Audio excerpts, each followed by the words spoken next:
What's that? That's my boy E Days, man.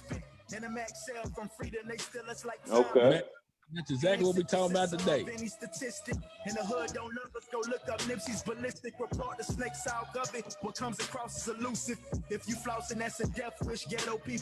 Y'all there?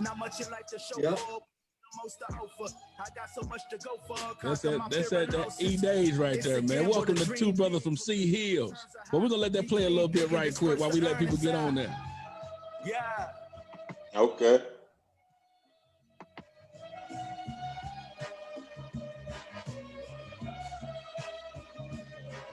Now, where this crime happen at? Again, I forgot the location. West Oh, Nino gonna talk all about that. Yeah. Welcome, Two Brothers from C-Hillz. I'm your co-host, Troy Smith. We got the infamous Pod Daddy, Trail, aka Pastor Jack. And we got Pod Father. Yeah, we the Pod Father. That's right. That's right. The Pod Father. One of our favorite people in with us today, our boy Nino Black. Yo, what's good? What's good? How y'all fellas doing? We blessed, man. We blessed. How's it going, man? Y'all look blessed. Y'all look blessed. Y'all look like y'all podcast making a lot of money, man. Let me hold something till my income tax come in. Oh. Come on, man. I'll give it back to y'all when my income tax drop. Oh, you know what? No. You know what? You know what, Trev? I ain't gonna say I had typical difficulty. I didn't even press record yet on the podcast, dog. Cool.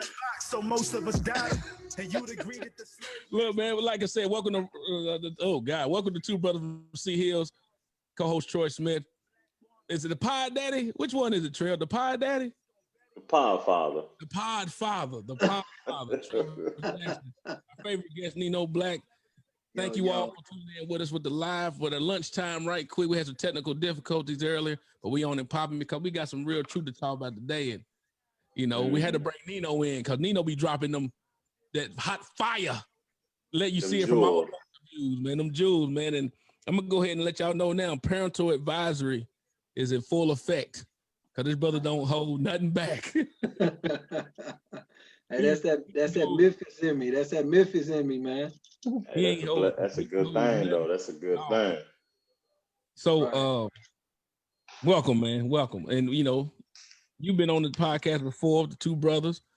And, you know, us being from the same, we all three got the similar background of where we from. You just been from a different city. Trevor and I been from the same city. And we want to be able to speak truth to everybody, man. Right, Trev? Yes, sir. Yes, sir. Let folk know how it is. But go ahead, Trev. Now, we just want to relay information. My boy got a lot, you know what I mean, information to give. He gave up plenty of game on that last podcast. I was appreciative of that. I went back and listened to that a couple of times myself. Appreciate it. For real. He don't be holding nothing back, man. Nino Black, you would think Nino Brown, but you know, he might as well be the man, dog, because he holding the city down, man. He doing what he do. But I appreciate that, man. We wanted to jump on today with a quick live because there's a lot going on again. Stuff still popping again. Another person shot again with cameras all over the place again, you know. So fortunately, he hasn't died. Right. You know, he'll be able to live and talk about it and say why he did the things he did. But I called Nino yesterday, and you know, me and Trevor was talking first. Trevor the one told me about it. I ain't know nothing about it. Trevor said, "Hey man, did you hear about the guy getting shot in Wisconsin, Milwaukee, right?" Mm-hmm. He sent me the video. It's Wisconsin. Yeah, it's Wisconsin. You're right. So Trevor sent me the video. First thing I did is send it to Nino because Nino hipped us up to some game on episode 3, talking about if you know how people can be prosecuted, how police are prosecuted, and how they're not prosecuted. Because if you want to tell us about that, Nino, tell us about the reason the prosecution stuff, how it go. I mean, more so, man, it was in context of a conversation we was having, and I was just kind of bringing light to the fact that a lot of the times when we see police shoot an unarmed black man, we automatically emotionally, because we see ourselves in that situation, we automatically become human, and we say, well, you know, that he was unarmed. But sometimes that's not the only thing to play a factor in it. It ain't about if he's unarmed or if he's armed. It's about, do they feel like it's imminent danger? Because that's the only time a police can actually use brutal force is during imminent danger. And imminent danger can be while you're running away. When you turn around to look, they don't know what you turn around and looking for. I mean, we know why.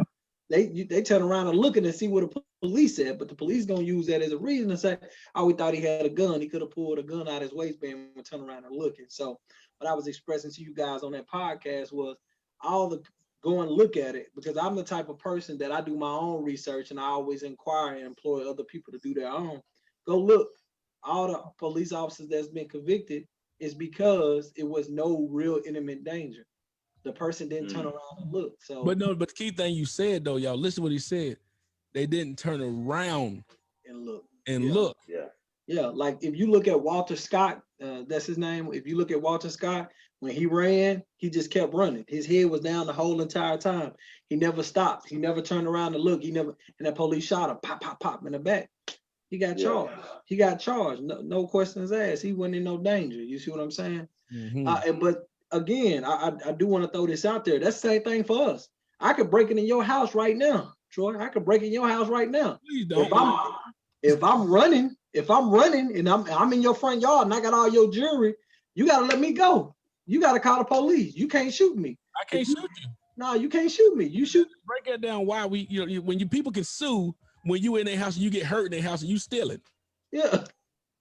If you shoot me in my back and I'm in the yard, I'm not no danger to you. You should have let me go and call the police.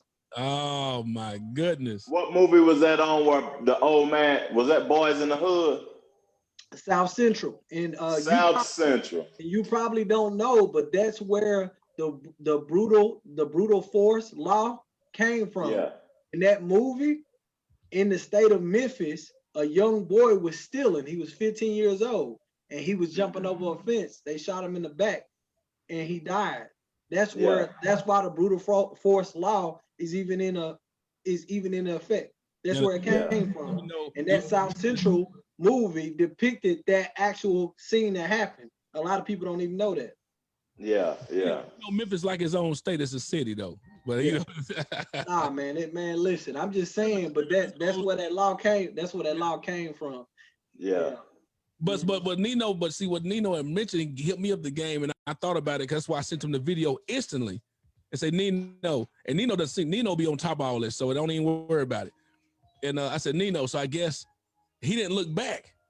So I mean they're gonna be charged, right? Nino said and Nino take me back, said justified.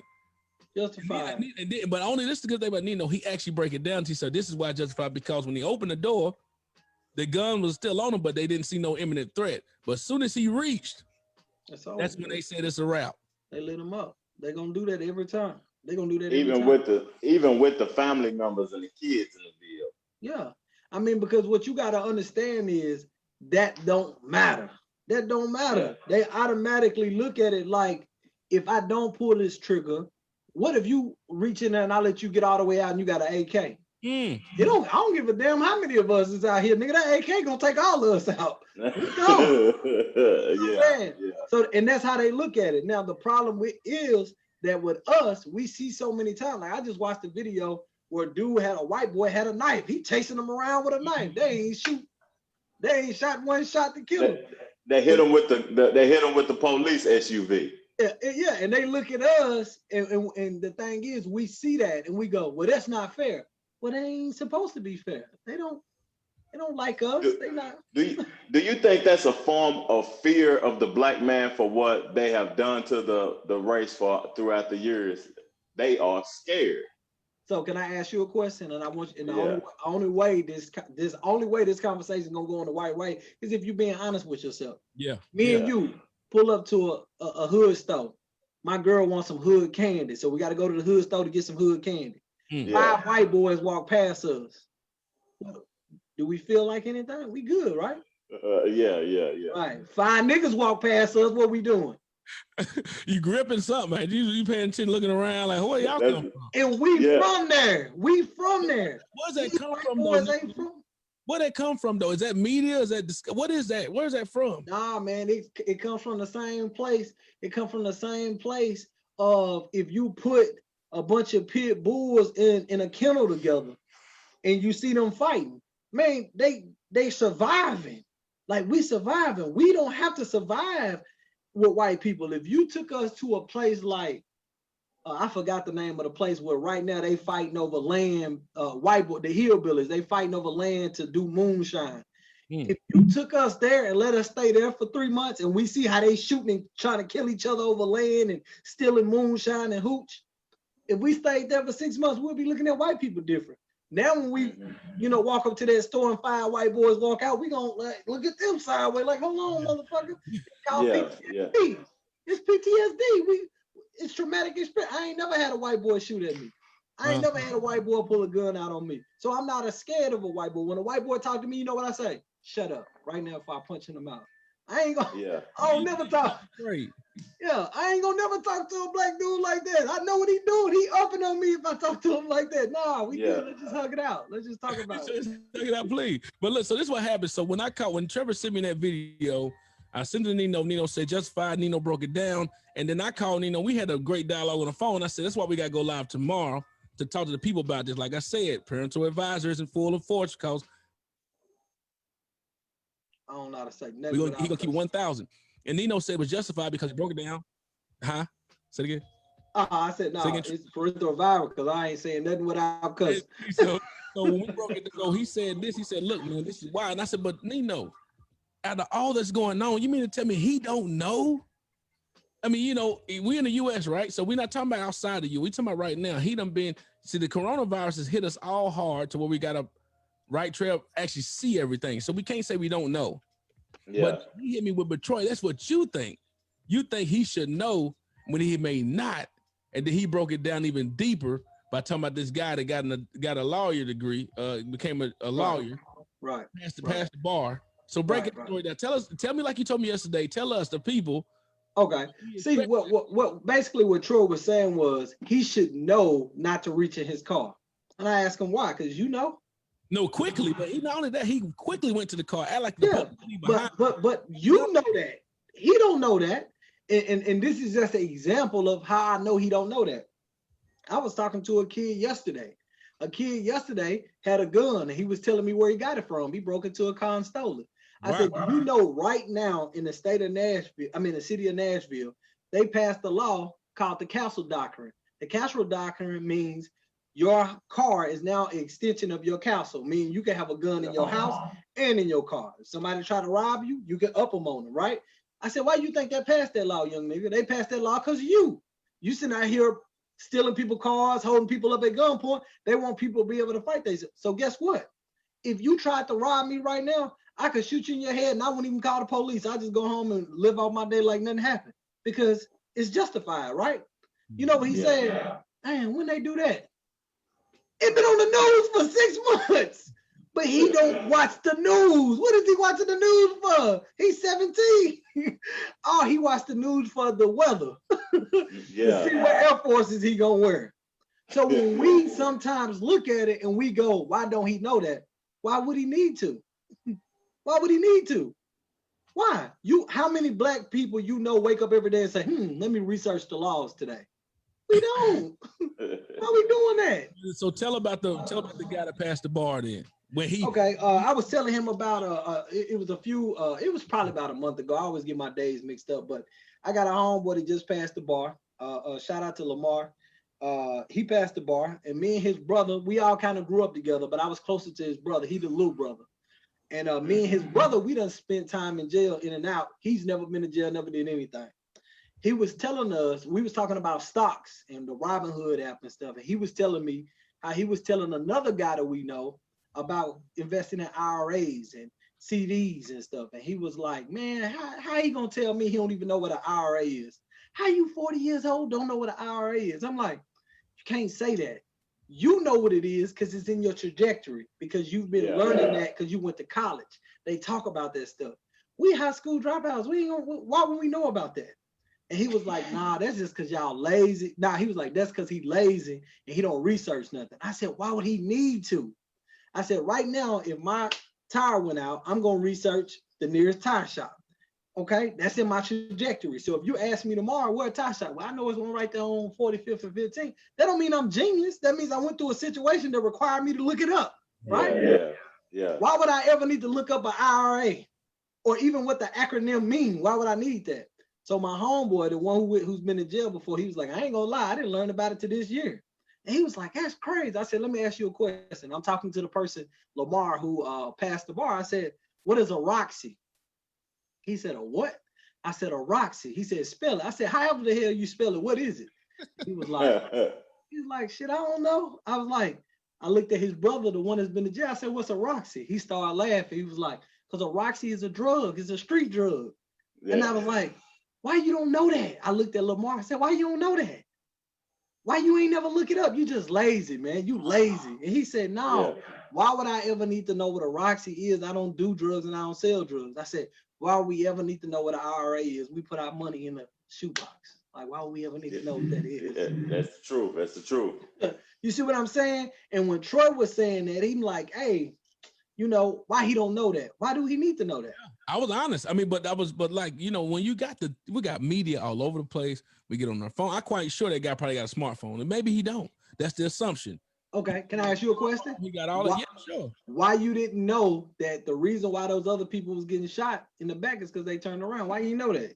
How many times did you watch the different videos? You right. Why you know that?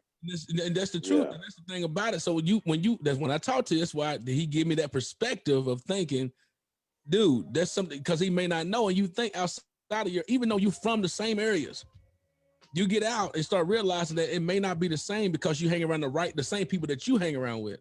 Right. You're not doing this stuff like that. But it's like, but when you think about it though, you just think you cannot rush to the car. No, okay, you walk to the car, that's normal. And sadly, we got to do that. Why we even got to think about that, right? We think about, okay, a white guy out there got the machete. Matter of fact, remember that one video when the dude beat up the police, got his car and drove off? Right.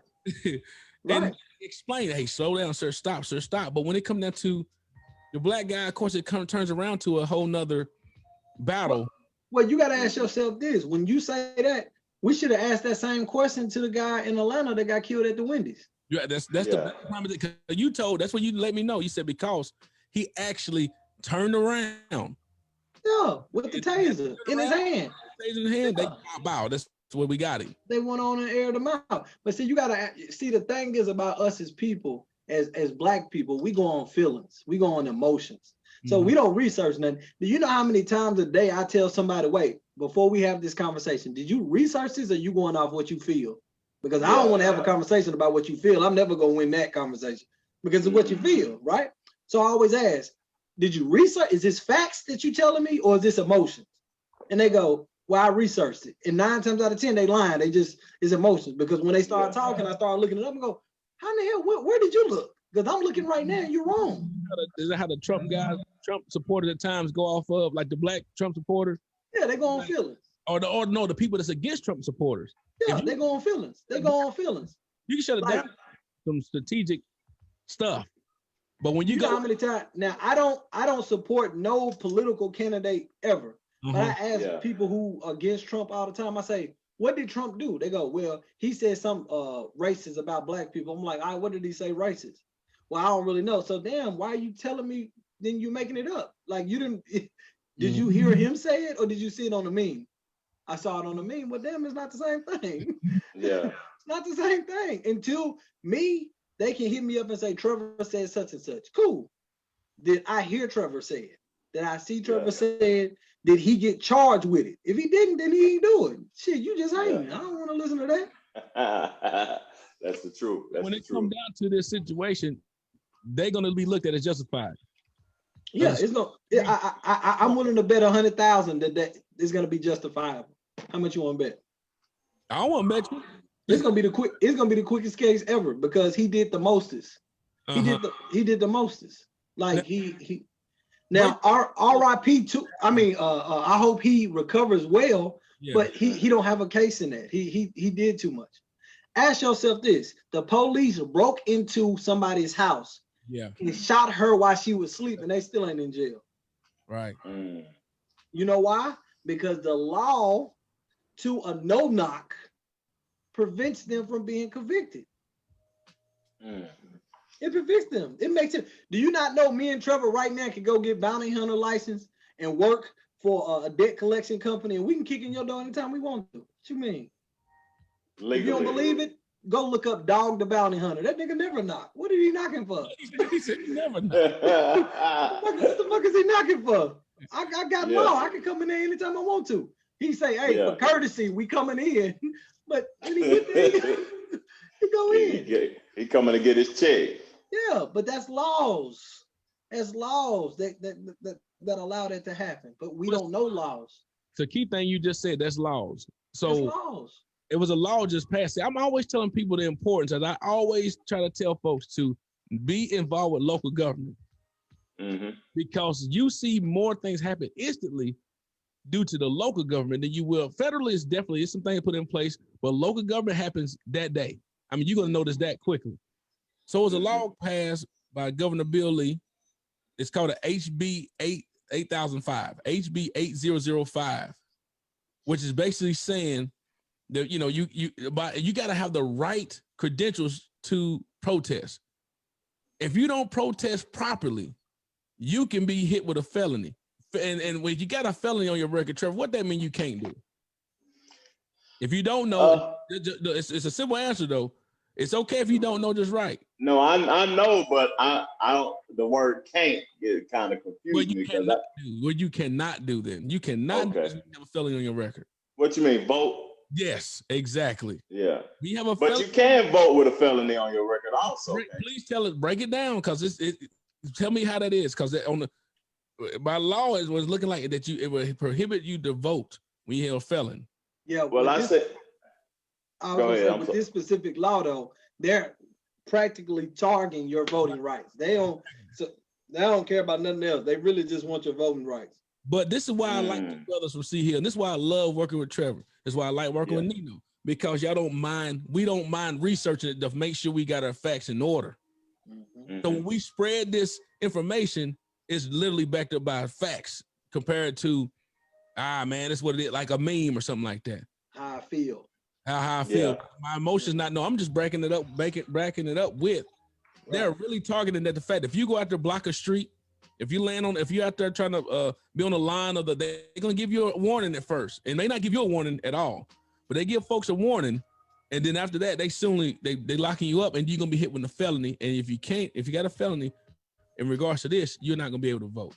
But Trevor, please let us know if that's a point and you can't vote with a felony. No. I've seen men with felonies have loopholes a way to be able to vote though. Okay. You know what I mean? But I'm speaking off of feelings. I don't know exactly the loopholes.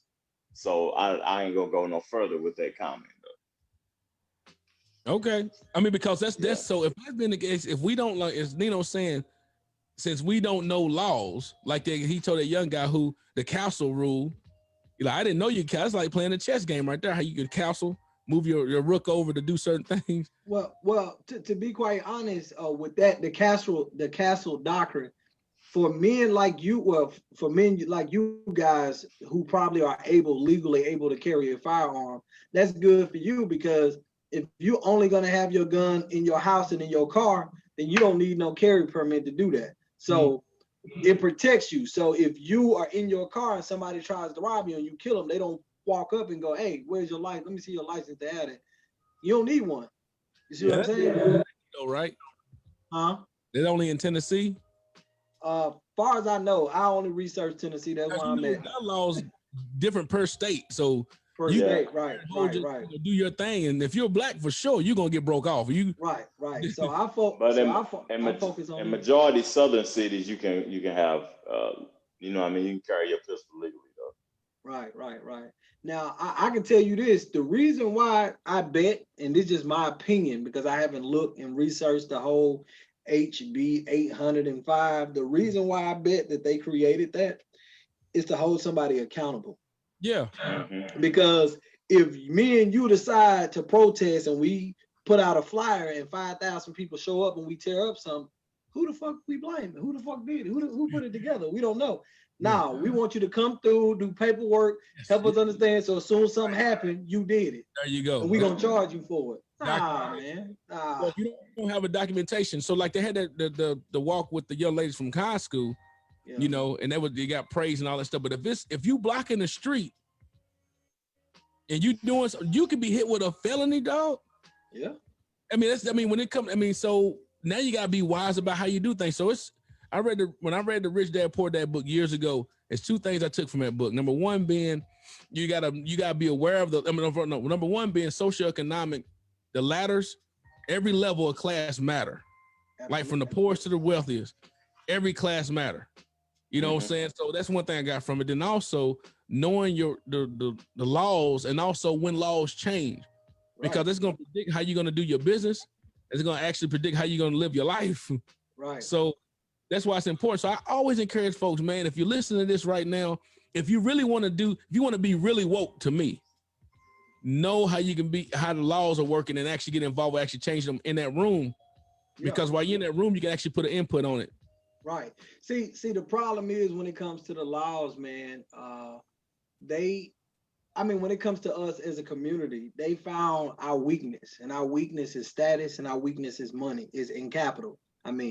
So when you got people who know the knowledge, like for instance, say Troy done been to 20 years of high school, 12 years of high school, 15 years of college. Well, guess what? When Troy get out of college, 9 times out of 10, Troy ain't gonna hang with a nigga like Nino. Yeah. He's not gonna hang with a Nino, because you know why? His status tell him Nino is beneath him. He's a peasant. As Slick Rick would say, he's a peasant. I don't fuck with peasants, right? Yeah. And because of that knowledge that Troy has, it just gets stuck with Troy. It don't go out. Exactly. It don't spread. It don't spread. It gets stuck with Troy. Dr. Claude Anderson said it best, that when Black people graduate from white institutions, they no longer fuck with Black people. Like they don't want to, I'm too good for you. I don't want to talk to you. Why is it though? The status is one, but I noticed though at times you can also be looked at as like people automatically think, oh, you think you're better than we are. Yeah. But it's not the case. No, see, it's patience. It's patience. It's patience on both sides. Because I'm a high school dropout. I dropped out of everything. I went to Job Corps, dropped out. I dropped out of everything. School wasn't for me. Money was my motive. School wasn't for me. And I realized that now at the ripe age of 37 years old, that when I'm talking to my family and my friends about financial literacy and about money, they look at me like a Sharif from Menace to Society. Come on, man, miss me with all that. Miss me with all that shit, Sharif. You know what I'm saying? Well, guess what? It's people in my family who think I'm uppity. They think I'm rich. They think I'm uppity. Yeah, swear to God. Yeah, man, they think I'm uppity, man. Like one time, one of my little cousins needed some gas. He asked me, he was like, man, let me get $15 for some gas. I said, man, come on, meet me at the gas station. I filled this tank up. It was $35. He was like, bro, I can't pay that back. I was like, I don't need you to pay it back, man. You good? He was like, man, you be doing some white boy shit, man. That's crazy. I'm like, was he hot about it? Nah, he wasn't hot about it. He just was. He looked at it like I'm a white dude, like I'm a rich white dude. You know what I mean? Instead of being appreciative of it. Yeah, he was appreciative, but he just kind of looked at it like, bro, you stay doing like some white people shit. Like, how the hell you get money and how you do that? And it's like, nah, man, this is black people shit. Mexican people shit, Chinese people shit. You just gotta sit down and want to learn it. But Black people, when we go to college, man, we develop a stigma to where, think about it, look at it. When you go to college, what you do? You either run track, you play sports, you join a frat, you join a sorority. My sorority is better than your sorority. My frat is better than your frat. So if you're not in college at all, you nothing. Like, come on. You don't have a degree. Motherfucker, me and you work at Nissan together. You got a degree, we both here, so you ain't shit either. That's crazy. You know what I mean? Like, I never forget. I was working at a job at a warehouse, and a dude had been working there for 5 years. He got 2 degrees. I came in, I only worked there for a year and a half, and they gave me the position over him. He literally tried to fight me at the club one time. Oh, like, he was heated. I'm like, bro, you can't allow white people to make you this mad, bro. You got 2 degrees. They can't pay you what you worth. That should be a sign. That should to be them. leave. That should be them telling you, hey, you don't need to be here. You got 2 degrees. But he was trying to fight me, bro. But I tell you, so when you now we go to the next subject right quick. When you said about when we talked about, because the next thing we talked about was Master P. Right. And how, like you just mentioned, okay, so now we know about, you need to know your laws, know what's going on around you, become educated, research yourself. But then when you said it, when your cousin or nephew or whatever said, hey, man, that's some white people stuff, man, you up there looking out for, you think, I mean, the white people stuff, you go to college, you might be better than me, whatever, and you spend a lot of time trying to be patient and have grace for your family, let them know you're still the same old person. You just got different perspectives on things. But then you got times where you don't actually looked out for family members and friends so many times, so much, to where they still don't get it to the point you say, you know what, man, I'm done. Right. I'm done. I done tried. I got to try to get you out the hood, try to show you better things in life, try to show you all type of different things. Now I'm done. So like a relationship. But then, say, for example, that family member that finally gets it and get turned around by someone else, and now you still looked at as the bad guy. Right. Now, you still the bad. You the call. You the reason you didn't care about me. It's like, where'd that come from? Well, it goes back to what I was saying earlier. And Trevor, I don't mean to talk over you if you got an opinion, but I was gonna say it goes back to what I was saying earlier. We got to have patience. It's for each other. We got to have patience, because I'm gonna tell you, sometimes I could say something that Troy is gonna hear and it's gonna go in one ear and out the other, but Trevor can say the same exact shit and he's gonna be like, hey man, I think we should do this what Trevor just said. Or do you know how many times I can say something to somebody and they get pissed off? They ready to fight me. They ready to do whatever. Mm-hmm. Then 2 weeks later, they come to me and say, bro, everything you said was right, bro. And I did it and it worked. It's like, right. But I was an asshole. I was a piece of shit, everything in that moment because you didn't like how it felt. But you did everything I said and it worked. So sometimes we just got to be patient, man. Like I tell you, on a regular basis, I get attacked from people who don't see things from my perspective. And then later on, they say, bro, you was right. I just wasn't ready to receive it. I mean, how many mamas done went through that, though? I mean, my mama done tried to tell me, raise me up. Come on, man. That thing. Then also I heard it from a male because I wanted a male figure in my life. Right. They say the same exact thing. My mama said, I've been telling you that, but I got it. But I don't need to blame my mama, though. Right. Because of something like Trevor. Me and Trevor talked about a while back. Trevor was he take care of his family, doing what he needed to do.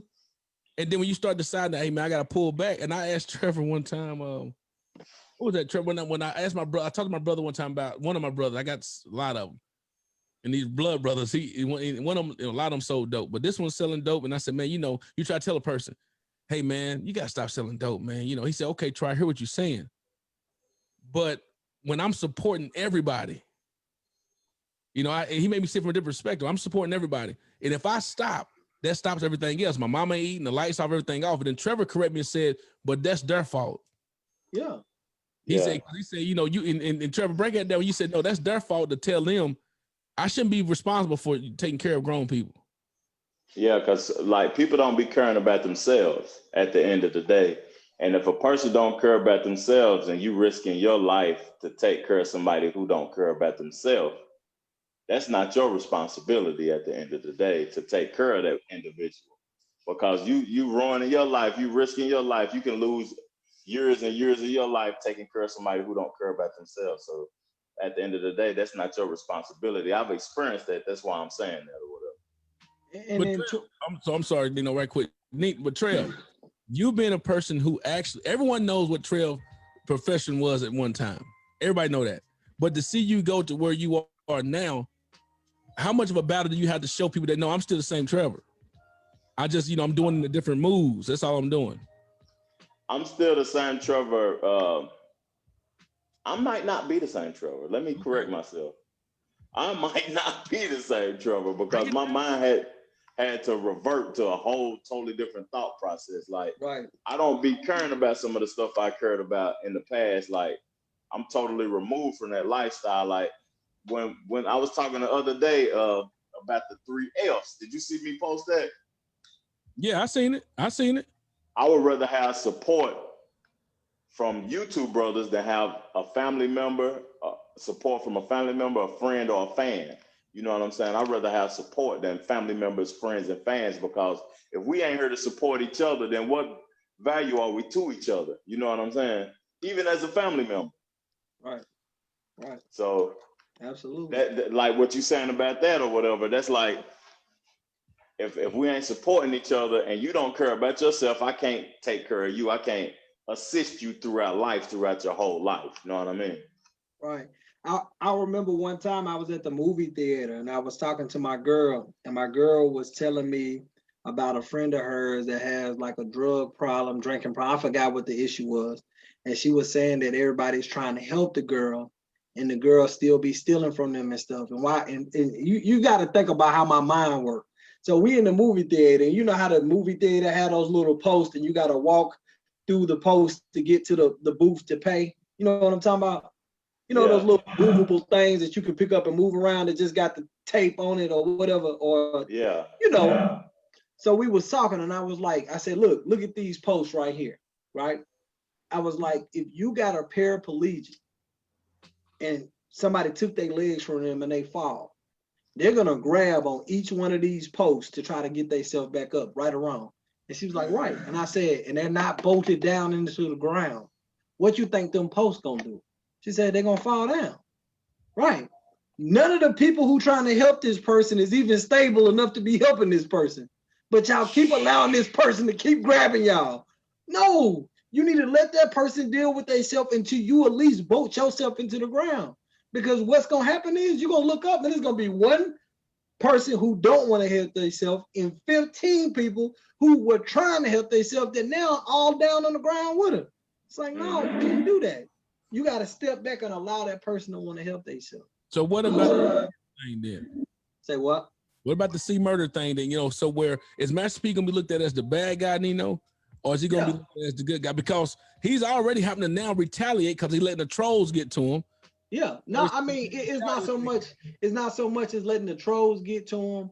I think that message was for C-Murder. I think. I think that message was for C-Murder. I don't think Master P care about what none of us got to say. You got to think about it. Throughout the years, Master P has done a great deal of things that we don't know shit about. He's helped a great deal of people that we didn't know Master P pistol whoop C-Murder, and pistol whoop Pimp C until Pimp C told us. Right. You see what I'm saying? Yeah. So it's a lot of stuff that he keeps to himself. I remember when he was interviewing with Charlamagne the God, and Charlamagne the God asked him about Mercedes. Oh yeah, which everybody, I don't even know where her album at still, but I get it. Yeah, but he asked, he was like, man, she had a fat ass pussy, what that bitch at or whatever. And Master P said, hey, hold on. Nah, bro, cut that shit out. That's my family. Nah, don't disrespect her. So he's shown over and over again his character. So I don't think he care about that message was for him, but when it comes to C-Murder is no different from any other person that we know. Like right now, if you put Trevor in a financial bind, every time he get on Facebook and see Troy going out to eat, he gonna be mad at Troy. Yeah. Because he gonna look at Troy like, bro, you know I'm struggling. Troy don't know shit. You ain't told Troy nothing. You ain't told him nothing. But just because you think he your homeboy, he should come through for you, you gonna start feeling a certain kind of way. I've been in that situation before where I'm broke, dead on my ass, and every time I go to Facebook, my cousins in the VIP, they done bought some new Jordans, they got the Louis Vuittons on, and I'm in the crib, can't even go nowhere. So now that's a good question. So that's another, do people give to expect something back, or do people need to be given to because it's out of their kindness of their heart? So even if that cousin or someone is balling or doing well, it should be like, hey, that's on them. I struggle with that. And the reason why I say I struggle with that, because I got a homeboy that was trying to get into the music business, right? Mm-hmm. And I helped him. I gave him a strategy. I connected him with people. When it became successful, all his pictures, he gave thanks to the people I introduced him to. Mm-hmm. He gave all of them thanks, right? I didn't get invited to the party. I didn't get invited to nothing. He just gave everybody who helped thanks, but he excluded me. The moment it stopped working, he contacted me again, wanting more advice. Mm-hmm. And I was struggling because I'm like, I don't know if I should tell this nigga suck my dick, if I should help him. I didn't know. Yeah. I felt a kind of way because I don't do it for praise. But damn, give me some acknowledgement. So I don't know. I struggle with that on a day-to-day basis. I can't answer that. Trevor, you might can answer that. I can't answer that. I don't know. Yeah, we are. I'm getting to a point where I want to really make sure that they're not, because I look at the peace situation, man. I'm thinking like, man, he gonna be looked at bad when he done helped. So for example, I got a brother. He called me, apologized one day after he started making some money. He called and apologized, said, man, I'm sorry. I said, for what? He said, because the time when I thought you wouldn't give me money because you was trying to be mean about it, you had a family to take care of, you got things to take care of, but now I see now that I'm making money, how he looked at, because he don't give somebody some money, now he's a bad guy. Right. You don't care about me. You don't want nothing about, you don't care nothing about what I'm doing. You know you can do it. You know you got it. I don't have it. I can't pay you KUB.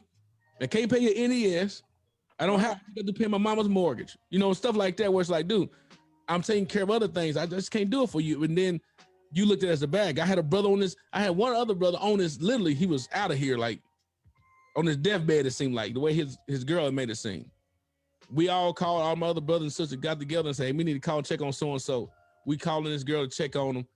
And like his girl said, well, he's doing better. He's struggling to talk right now. He said, give me the phone. I said, oh, well, now he can talk. You know what I'm saying? He got the phone and said, what you want, nigga?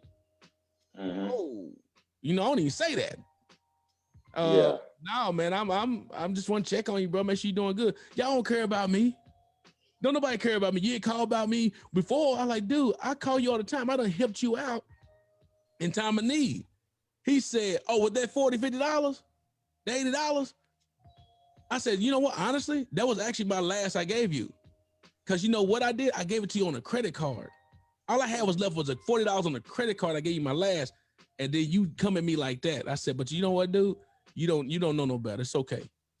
But see, that's what I'm saying.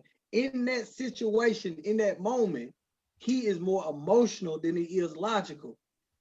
Everybody on this panel is gonna go through that, whether we like it or not, with our wives, with our girlfriend, with our queens, with our partners, with everybody. We're gonna go through that. We're gonna go through that moment to where we are more emotional than we is logical.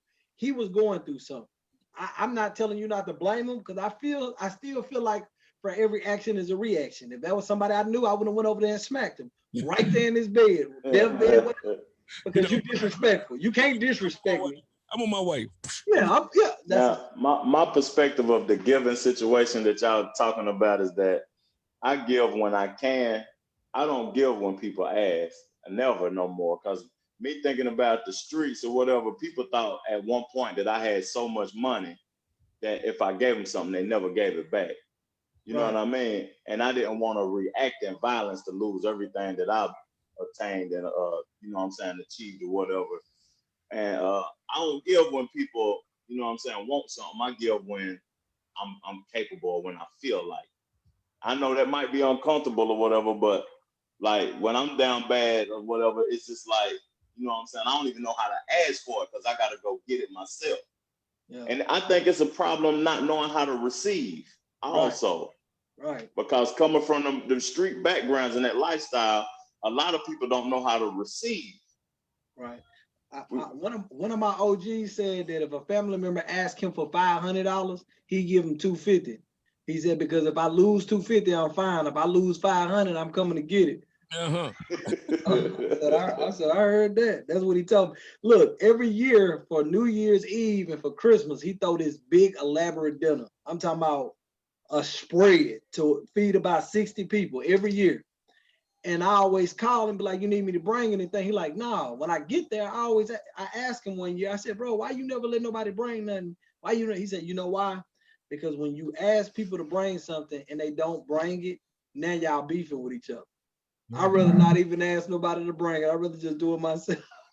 I said, boy, that's a fact. That's a big fact. So we bring it to put a bow on. Before we put the bow on it, right quick, Nino. So let's talk about your deal with the company you just started. Okay. What is about it? With black men and black people arming themselves and having guns and actually selling guns? What's your, I know you got a company you just started about it, but what's your thoughts? My mind turns into like, so you seen the black militia was going out protecting people and all that stuff. I think you pulling stuff on you right now off the top with the M16s on you. See, it's different when you see the white people out there with the M16s and all that, and they down there protecting everybody, got their stuff on, and nobody's shooting at them. They protesting quietly, and they got guns on. They was in front of the courthouses in Kentucky with the guns on them. Right. But it sounds like when you put the guns on the black folk, automatically it's time to now start shooting. Right. So what's your thoughts on the ownership of that and starting companies for that? Well, I don't want to agree with that because that ain't what it is. Because right now, we got a militia right now, the Black Panther Party. We got another militia called I forgot what it's called. The N something. New Orleans. Yeah, the No Fucks Given or something. The name of their organization I forgot, but they doing their thing, and the police ain't shooting at them. The police ain't doing nothing because we all have the right to bear arms. Okay. Everybody but Nino Black, but everybody else got the right to bear arms, and it's our Second Amendment right. But you said that, I automatically, that's the good thing about the knowing, because my thought go to, there's no need for me to get the M16 and all that stuff. I don't want no drama on me. But someone like you said, like you mentioned before, you see, that's because that's how I think. That don't mean that's how you all think. Right. But we're able to purchase, buy, whatever. I remember when I was 17 years old, I was getting these dog tags made, and a dude came in and bought a grenade. I was like, well, shit, we could buy them. I was like, whoa, man. What he doing? What he doing with that? You know what I mean? But we have the right to bear arms, and the problem is they put a stigma on Black people hosting firearms and hosting guns, but you've never really heard about, like when you look at Orlando Castile, because I think he had a firearm in the car with him, and he got killed. Well, in that same scenario, again, we don't really know the conversation that was had. When the police walked up to the car, did he make it known that he had a gun? When he made it known that he have a gun, did the police give him simple instructions and he did the opposite? Who knows? I don't know. But we have the right to bear arms, right?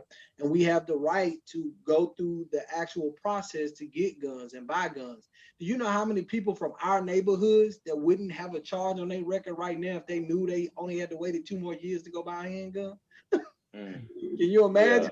Like, all my guns came from crackheads. Like, I ain't never had a legal gun. I ain't never been able to, I've never went to a store and bought a gun. All my guns came from exchanging of one substance. I bought my first legal gun at 38 years old, fam. See what I'm talking about? But we don't know that. Like, that's not a conversation that we have in our community. Like, we don't know. Like, all I know is if I need a gun, I call a little man from out south. He stay with the straps. He gonna give me a strap. He gonna give me a little throwaway. We good.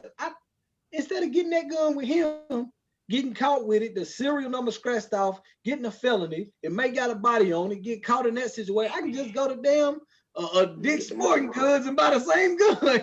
But right down the street. Right, but we don't know that.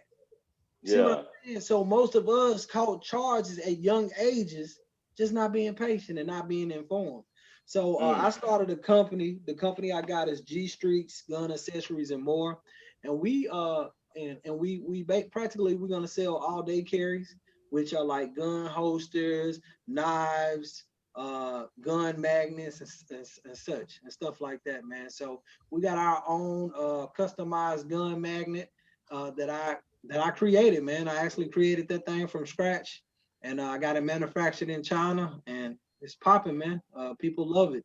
It's one that you like. A lot of the gun magnets just host your firearm in your vehicle. Mine's don't just hold it. Mine's hold it, and you can, cock that mud straight from it. So so we popping, man. I'm always moving and shaking and investing and making. Yeah, that's what's good. That's what's good. What you got for him, Trev? You got any other? Because I'm gonna have him tie this thing up for us right quick. Because we got, it's one. I got one question for both of y'all. This whole conversation had me thinking about this, and it due to like the beginning of the whole podcast or the conversation or whatever. But like every time the police and a Black individual have an incident, do y'all agree it's in a car? Yeah, I noticed that. Yeah. You know why? Because that's the most uncomfortable time we have with the police is in the car. How often do you see a police on a regular basis? I don't hang around no damn police officers. If I pull into a Dunkin' Donuts and there's more than 3 police there, I turn around. Yeah. The gas station and everything. I ain't think about that at all. But now listen though. Now, okay. So the incidents be from car to car, right? Right. Now I know dudes that got $100,000 cars, $1,000 cars. Boy, no, you But better hit on it. You better hit on it, Trill. most black men don't have driver's license. Right. Right. So at the end of the day, like, why don't we have driver's license? Is it a conspiracy behind that to make it difficult to obtain a license or to keep it once you obtained it for the harassment reasons behind that or whatever? Because the only thing they gotta do is reach a tag and he don't got a license, pull them over and be aggressive and no telling what'll happen from there or whatever. I got 31 driver's licenses printed. I got 31 different driver's licenses. They the same one, but I had to get it printed 31 times because in the city of Nashville, every time you get pulled over without an insurance, they suspend your driver's license. And you have to go through the process of getting your license back. You gotta reinstate your license and go get it printed out. I've never paid for insurance. I just always never felt like it was necessary. Like, why I need insurance? You see what I'm saying? I see people go through stuff with insurance. Are you still think like that, or you I got it. I got insurance now, but I don't need it, man. I mean, but is it because you don't drive no more, or what? No, I don't drive as much. Like I make so much money being at home with my queens. It ain't no point of me going nowhere. Like, where am I going? All my food here. They go grocery shopping. All my clothes smell like Downy. I don't want to go nowhere. What I need to go? I don't need to go nowhere. I don't need that thing. You don't need but then you think that why in the world would Nino, who know better, don't have L's? I mean, you do now on insurance. You know what I'm saying? Insurance. Yeah. Well, you can't afford it. You can't afford it. Insurance for a young black man. I remember my insurance was $150. Yeah, because of young, and that's just liability only. My car note $350. My car note $300. So you want me to do $300, $150, then every year give you $99 for the tag? No, I'm cool on that. Hey, you want me to tell y'all what's crazy? I miss those prices that y'all talking about in Tennessee. You pay more than that. Man, it's ridiculous. Your car is a property tax in North Carolina, like a home. Yeah, that's crazy. You pay property tax on it. That's what I'm saying, and that's why. But see, you got to think about it again. It's the system, but you know what can solve all the issues in the black community? All of them, because everything you just named is money. That's money related. Child support, money related. Being pulled over by the police, money related. All that. If you know how you can change all that. The black folks understood how money worked. Once we learn how money worked, finito. That's what's up. Well, man, we're gonna put it because it's one thing to share all this information. It's another thing to share information. Don't give no type of here's the next steps. Let's tie it all together when it come down to let's deal with one subject at a time with Jacob Blake. How can we avoid situations like that again, Nino? Understand the laws in your area.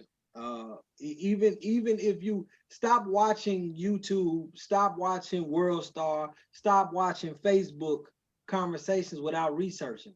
Everything ain't entertainment. Believe it or not, everything is a learning experience. Real quick, I ain't gonna go too deep, but when I was younger, I told a therapist that I hate my family.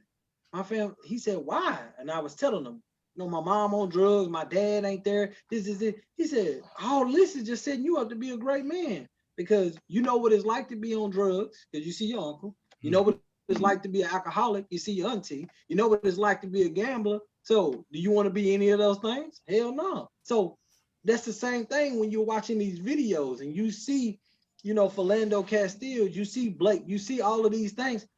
It's learning experiences in it. It ain't just entertainment. When I watch something, I don't watch it and go, that seems cool. I research everything. You see what I'm saying? Yeah. So learn the laws in your area, man. Understand them. Trell, what would you say, Trell? I mean, would it be do you need to stop and obey, and just comply? Or do you want like we said on the last podcast, and I learned this from experience. And at the end of the day, when you get pulled over by the police, you need to completely obey, or you need to go for the strap and go ahead and let loose. That's all you got. That's what Nino said. Hey, you need to go on and kill him, Which, hey, we're not promoting. Do not take that as a thought process of promoting anything. Right. That's the challenges that you have faced. You're gonna either comply because you're gonna be in between. You're gonna die. Yeah, that's it. Yeah. That's it. And what you notice, even in this video, he was on the fence. You can't be on the fence. When he took off and they was telling him to stop, bro, He kept going. you kept going. So right then, if you wanted to go ahead and die, you should have. He should have looked at that like a club fight. It's 9 of y'all with guns. I can't win if I want to swing. I'm just gonna sit down, bro. Take all my jewelry. You got it. Yeah. And I'm hard enough to turn my back to you. I'm so gangster. I turned my back like you ain't nothing. Yeah. Nah, come on, man. He basically looked Kane Daddy in the face and said, "Fuck you, Jack." Better suck. Yeah. And turned around and walked out. So what we agreeing to at this point, with 3 or more agree in it, is that, hey, look, let's just, now there's gonna be some people gonna be pissed off that may hear this and say, man, y'all weak or soft or whatever it may be. But if you want to go home to your family for real, not shot up or not hurt or anything in any way, you can't win. I heard the guy, what's that brother name that played as the Falcon he was on Captain America. But he said, I can't win out here. I can try to win in there, meaning in court, or try to win through type of thing, being able to fight them that way. I can't win out here. The best way you win, you're just going to comply with, okay, I got it, you're done, I'm out. Right, but what's crazy about us talking right now is I asked a white man last night, right? We was talking about this similar topic. I asked a white man last night. I know we about to get off here or whatever, but I said, what was the police originally created for? You know what I mean? And as a black man, my thought process was to catch the slaves. Yeah, what you mentioned that before. Yeah, his thought process was to protect and serve, which they don't do that no more. So I was like, how you come up with that? You know what I mean? Protecting the service was something that was written on the cars in the 80s or whatever. The police been around since right after slavery. Well, not right after, but during slavery. Hey, when you get an opportunity, you need to research. They passed a law to where police their job isn't to protect you. They don't have to protect you. Look that law up and go to work and let them see it and be like, if that's the case, then why is this? Because he not researching. He going off what he feel. He going off what he heard. Go tell him to research that. But let me ask y'all this one thing. This is a question in between that. So if we got a situation where the black community, and that's what I mentioned before, the black community is much bigger. I think it got subgroups in it. So, but if the black community is at the point where they're having a challenge with believing the idea of policing, and then we try to call them to help us out, what's the challenge? That's a challenge in that in itself. They don't know if you got beef with them or do you want me to actually come out and protect you? Well, you got to think about it. You're only calling the police for paperwork. That's it. You're not calling the police to do anything. Ask yourself, if me and Trail get into a fight and I shoot Trail and he called the police, what are they stopping? He already shot. Yeah, you got documentation. We need documentation to show this actually happened. He already shot. It ain't nothing they can do. They can't stop him from getting shot. Yeah, I got they just do paperwork. They just coming out to do paperwork. But the problem is we have been burned into our minds that their job is to protect. No, if I'm over there and somebody's trying to shoot Trail and I'm like, hey man, put your gun down. I just protected him. I'm not protecting him after he got shot. I'm just writing it down on paper. Let's see if we can find out who did it. No. Listen, and I'm not, and listen, about, I would say it's probably about 3 weeks to a month ago now, 2 little girls, 14 and 15, ran away, right? They ran away. They packed bags. They was running to Georgia. One of the parents called me. I found the children with 7 police officers and dispatch looking for them. I found them, not the police. Ask me how I found them. How'd you find them? Because I care more. One of the police asked the parents, so what is your actual goal here? Are you trying to get them back? Are you trying to just make sure they're safe? That's what one of the police asked, because their job that's not their job. That's not their job. Their job is to do exactly what they did. Took a report. See what I'm saying? Paperwork. That's it. How in the the hell you gonna say your job is to protect if you over here after I got shot? They do the legal paperwork so it can go to the courthouse and get finalized. That's it. That's all I think their job police are good for if it's a situation going on in a neighborhood and we need somebody escorted off the premises. Have you ever been driving down the street and you seen an empty police car, but everybody slow down because they like, oh shit, there's a police car there? That's what they good for. It's just to provoke fear so you do the right thing. That's it. That's it. Police are good for the empty police car on the side of the road that makes the speed limit possible. That's it. Okay, so even with the empty police car at the protest, remember you mentioned about that? Right. The first thing is gonna be hit on. They're gonna put a police car out there. Yeah. And then if you turn the police car, they're gonna, oh well, we got you because we trying to narrow it down a little bit. That's passing out free ass charges. That's all they doing. One time I got pulled over by the police. I had a expired tag. I ain't have an opportunity to go get my tag. Well, no, I had the actual tag in my glove compartment. You know how you got like 2 weeks left before your tag expires? You like, I'm gonna put this and I'm gonna put it on when it's over. I forgot. I got pulled over. When the police, I was in one of those little arms, you know, those arms that drop down. I was at one of them. He was telling me to pull over. I'm like, I can't pull over. There's people behind me. I went in the gate, pulled over. He walked up to my car. First thing he said to me was, why the fuck you ain't pull over? Really? I'm like, he like, why the fuck you ain't pull over? And he said, why didn't you pull over? I look at him, oh, you talking to me. I'm like, man, you better go back to your car and start over. We're going to be out here all night. You doing that. Like, that's not going to happen. And I'm looking him right in his eye. Boy, you're going to be out here all day if you think you're going to talk to me like that. You're going to have a long night. I said, what I'm going to do is I'm going to give you my license. I'm going to give you my registration, my insurance. You're going to go to the car. You're going to run it. You're going to come back with a better attitude. Now you playing, what's that movie that just came out with Slim? Something Slim. Queen is Slim. Yeah, I mean, if that's what you want to call it, I don't care. But you're not afraid. That's a great point. You're not afraid of the fact of you putting up the whole ideal of. Afraid of what? What am I afraid of? If I punch him in his nose, he gonna bleed just like if he punched me in mine. I'm not afraid. What am I afraid of you for? When you we see police officers every day at the grocery store. We just don't know they police officers. They normal people. They nobody special. You can't talk to me just like Troy can't talk to me like that. If Troy say, why the fuck you didn't pull over? I'm gonna tell Troy, square up. The fuck wrong with you? So what you're not afraid of the fact he pulled that gun out on you then, but you ain't did nothing because you know your law. If he pulled a gun out on me, he got one up on me. I'm not finna fight no gun. I'm a bitch. I'm gonna lay down, put my hand behind my back. I'm gonna go to jail. I'm gonna let my lawyer deal with it. But at least look, I ain't got nothing to do with that. But if I catch him coming out of Publix, I'm beating his ass. That's on God. Right. So right now, on at that point. Yeah, you pull that gun out on me, I'm a bitch. I'm do whatever you want me to do. I'm sorry. I'm sorry. I'm Ja Rule. I'm laying down. Let's hug it out. Come on. Let me yeah, give me a hug. But if I catch you, don't reach. But you better know it's on site when I see you out of uniform. If I catch you at Publix, at church, at the littlest pet shop, I'm catching you. We catching that fade because I ain't deserving. Yeah. So you saying like Trevor, you agree this? And let me know if you don't. But he said like you mentioned, Trev, comply. It's best as a black man to go. Now he's coming from ex-drug dealers. Now y'all don't understand, but these are ex-street pharmacists. Go ahead, Trev, because I don't agree with the word comply. But go ahead, Trev. Well, what was your word you agree with then, Nino? What would you say? When people say comply, okay, that means when the police say get your black ass out of the car, you go, all right.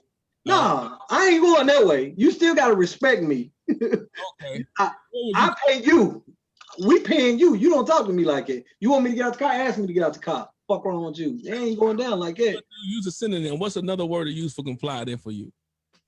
The only time I'm gonna comply if it's a gun on me. I don't give a fuck who got that motherfucker. I'm complying. First of all, okay, you gonna comply. Cooperate. Let's do that. You gonna cooperate and say, look, let's cooperate. Right. See, the reason I use that word comply because I act as if the strap is already out. Yeah. Well, there you go. That's true. I know. Yeah. There you look. Okay, I'm 40. Them young boys on the block. When I was one of them young boys on the block, we was reckless. The people that was my age that I am now, they was getting the hell on at the block. Them police, they 20, 21. They like the young street boys. Yeah, they ready. So they ready to pull that thing out. That's funny. He said, I act like it's already out. I don't do no disrespect. I don't care who it is. Yeah. Okay. Okay. So we agree. So the good thing is let's cooperate to go home. To go home. Yeah. Let's go home, and then we can work with getting the understanding the laws. Right. Know what the laws are, what your rights are, so you can actually, basically, in a sense, compete in what's going on out here. Mm-hmm. The last thing we talked about was the family thing. And as Nino said, and as I believe, and Trevor believe the same thing too, I believe is that we gotta have patience and have grace with people, right? Right, patience, right. And then as my shirt say, always hide the Porsche. Just remember that. Always hide the Porsche. Because if you always hide the Porsche, you ain't gotta work. You ain't got no unnecessary expectations placed on you. You're gonna pull up in the hoop, is what you saying. Always. Pull up in the hoop. Always. You're gonna always pull up in the hoop. Always. Well, there it is then, man. Nino, we appreciate you, man. We had this impromptu thing for everyone that listened. Trevor had this thing up on the pod at sometime this week, but we just wanted to make sure we get out here and actually encourage you all to do some better things, see things differently, see it from other sides, points of view, and just really be aware, man. Trevor, you got something you want to lead out with? Hey, man, I want to tell everybody be safe in the streets. You know what I'm saying? Stay alert. Don't get yourself hurt. Don't get yourself hurt.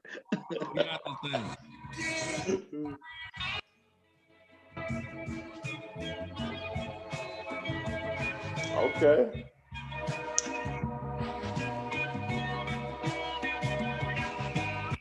(7-11) till I'm heavily breaded. Sip daiquiris by the sea, I'm feeling.